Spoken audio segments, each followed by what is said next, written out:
Hi, my name is Brittany, and I had contemplated whether or not I wanted to start doing updates. But basically, I think that I'm going to start myself a TTC blog so that I can just talk about my experience and my journey being a plus size woman trying to start my family. Just a brief backstory on myself. I have been diagnosed with PCOS since I was probably, I want to say around 12. Um, I'm currently 29. Uh, in the whole time since I've been diagnosed, I've literally only had maybe a few periods that have come naturally on their own. And I do have a lot of symptoms that come along with my PCOS. And so for the last I'd say 2.5 years, me and my significant other, we've been actively trying to conceive, and it just hasn't been happening. Pretty much the issue that I have found just from doing OPKs and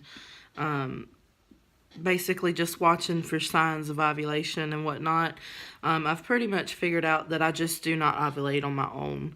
When I do my BBT charts, it's like around cycle day 17. It's like I gear up to ovulate. I'll have a temperature drop and then it'll shoot up, but it won't stay up. So I just take that as a sign that it wasn't successful, and then add to that the fact that my period just doesn't come on. I've tried for 2 years to conceive naturally just by taking supplements and herbs. But I've started to get a little discouraged with that. I did have some success back in 2017. I was taking Myo and Inositol as well as Vitex. And I did have 3 periods naturally for August, September, and October of 2017. But what I noticed is that even then my cycles were not long enough. Or the luteal phase wasn't long enough. So I don't think that even having those periods naturally, that if I was to conceive, it probably wouldn't have had time or long enough of a luteal phase for the embryo to implant, even if I was successful. So fast forward to January of 2018, I reached a point where I just told myself that it was time to accept that, after 2 years of me trying everything under the sun naturally to, make this happen for my boyfriend and myself, that it just wasn't going to. And so I made the decision to start seeing a new OB. And at first, I'll say that I wasn't exactly pleased because he wanted to do the metformin, which have a long history with metformin, and not so many great memories of it. Metformin, if any of you know, it's a really harsh drug on your stomach. I definitely do suffer from the nausea and the upset stomach and just feeling like crap when I take it. But I was willing to go back on it just because, when you're trying to conceive, I think you'll try anything. And regardless of the side effects, it is helpful. I do notice a difference when I take it as far as swelling goes, as far as just feeling better, I guess. Besides the side effects, of having an upset stomach and being nauseous here and there, I do feel better on it.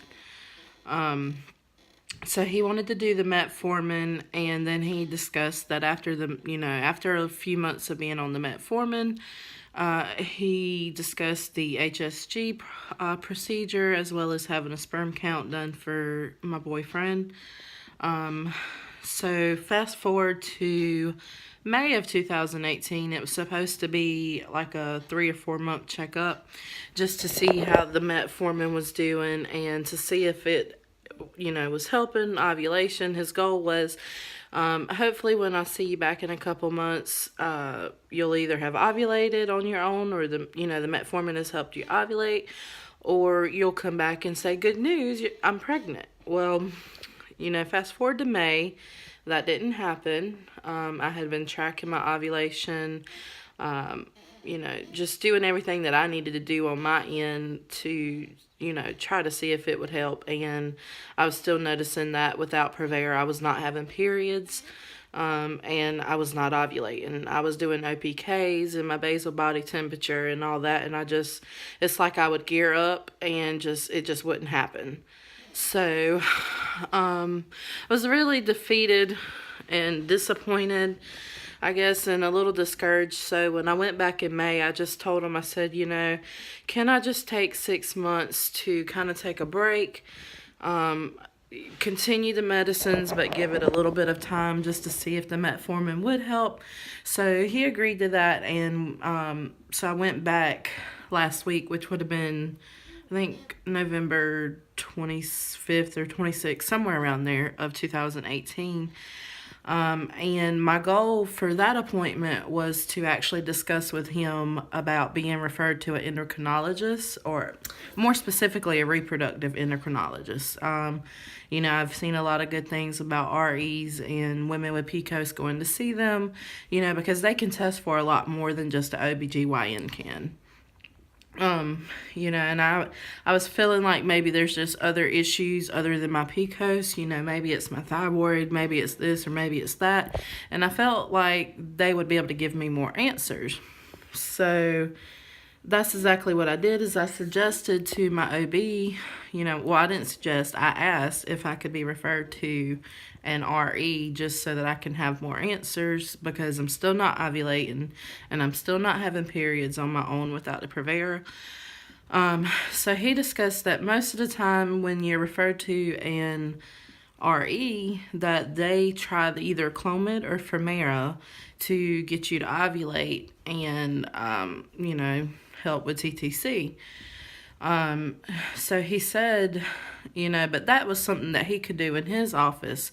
So I asked him, I said, well, would you be willing to try that with me? Because let's face it, a lot of doctors with plus size women, they're not willing to give fertility medicines to them. And so I asked him, is this something that you're willing to try with me? And to my surprise, he instantly said, of course I'll try that with you. And I just, what? Okay.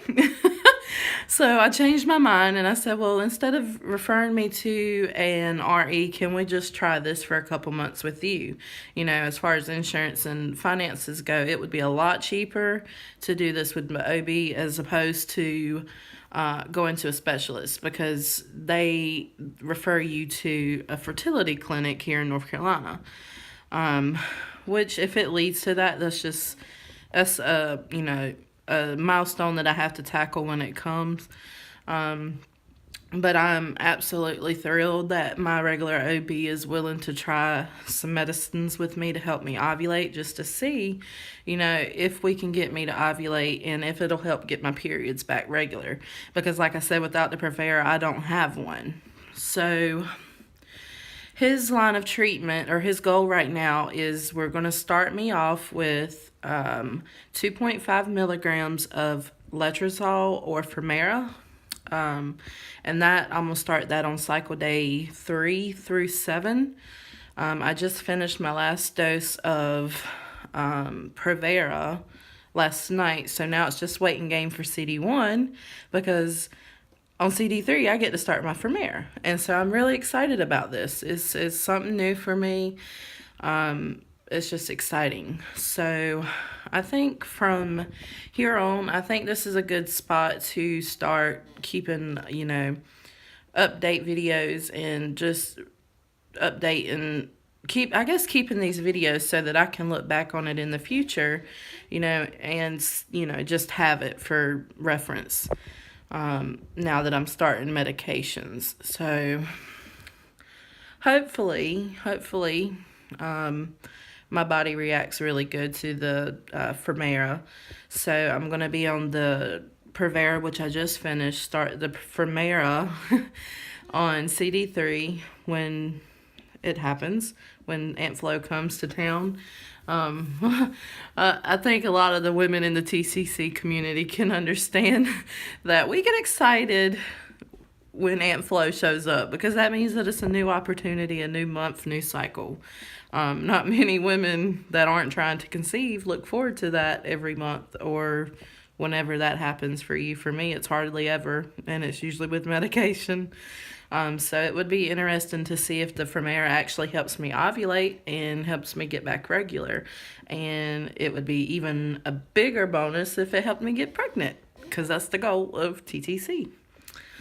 So I just think that these videos are a good idea for me to start doing, just so that I can have it for my own references, and also so that other women who are plus size and are discouraged about TTCing, this is something that I've really struggled with, because a lot of doctors have made me feel like I'm just so undeserving of being a mom because of my weight. Yes, my weight is an issue, and you know, I understand that. I understand that it makes pregnancy a little bit more high risk.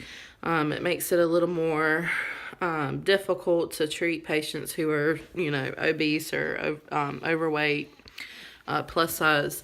I understand that. So I get it, but I don't like being made to feel like just because I'm overweight that it's not something that I should want or strive to do, is to be a mom because of my weight. The way I feel about it is there's big women every day all across this world that have children, and they do it healthy, you know. So that was one of my biggest ordeals, and it was actually a conversation that I had with my new OB when I started going to him back in January.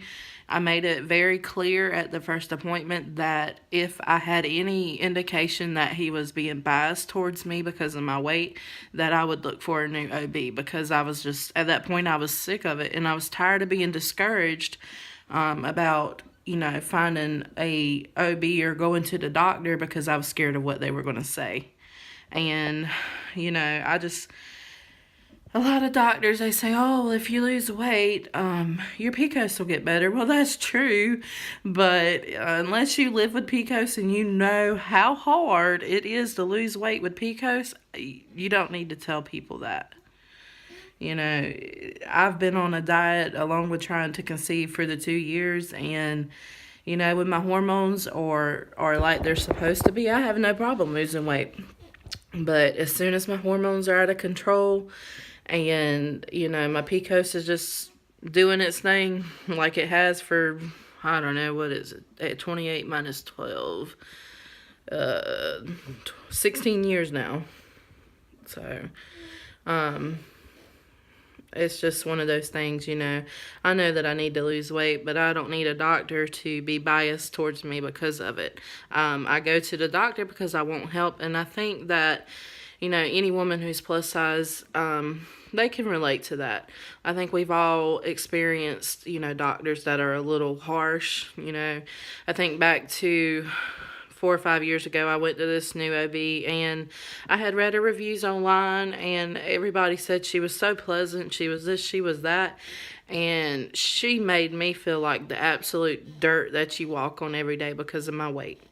And after that, I didn't go back for a couple years to an OB at all, or any kind of doctor, just because I was so discouraged. So, anyway, to get off of that, I am really excited about this. I do hope that I reach my end goal, which is to have a baby, but I do also want to just see my body do what it's supposed to do. Regardless of if I get pregnant or if I'm successful or not, I just want my body to do what it's supposed to.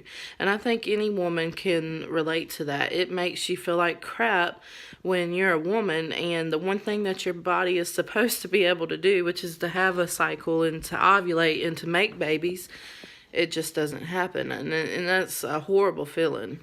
You know, a lot of women will say, you know, if they have children or whatever, they'll say to me, oh, well, it must be nice not to have regular periods or this and that. And I'm like, yeah, maybe if you already have 2 or 3 children, but if you're trying and this is all you think about every day, it's not that lovely to go through.